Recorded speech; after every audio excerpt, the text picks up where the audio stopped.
Thank you, Tamiko. Good evening, viewers, and happy Emancipation Day. Starting off the Monday's edition of the regional news with news from Belize.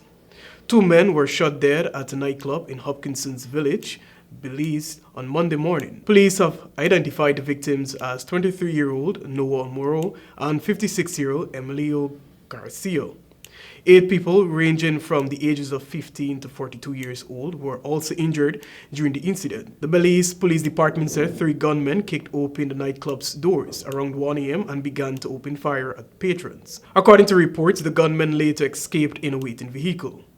Police in Belize have since issued wanted bulletins for 28-year-old Brian Andrew, Kenyon Moore, who is also 28, and 35-year-old Sherwin Moore, who they suspect carried out the mass shooting.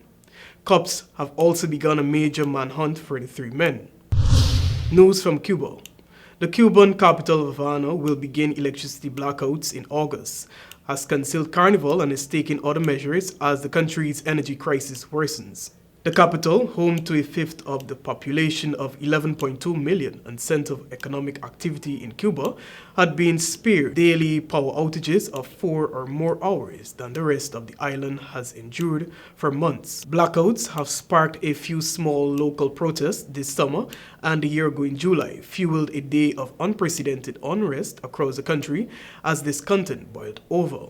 A schedule of power outages will mean each of Havana's 6 cities will have electricity cut every 3 days during peak midday hours, according to reports.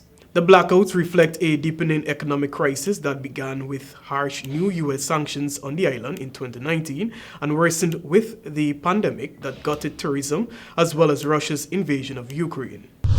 And finally, the co-pilot of a small cargo plane died after falling or jumping in mid-air over the weekend.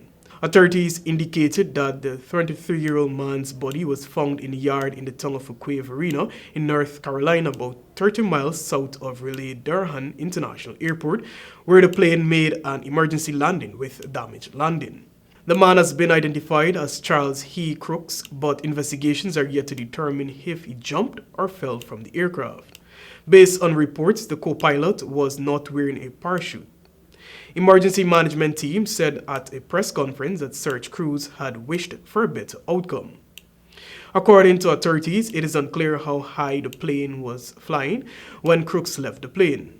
However, a recorded route of the plane's flight from ADS-B Exchange, a flight tracking website, suggested the plane was about 30,850 feet. The pilot made an emergency landing after reporting that one of the wheels had come off the landing gear. He was taken to a nearby hospital with minor injuries. That has brought us to the end of tonight's regional news. I'm Joel Vogt. Back to you, Tamiko.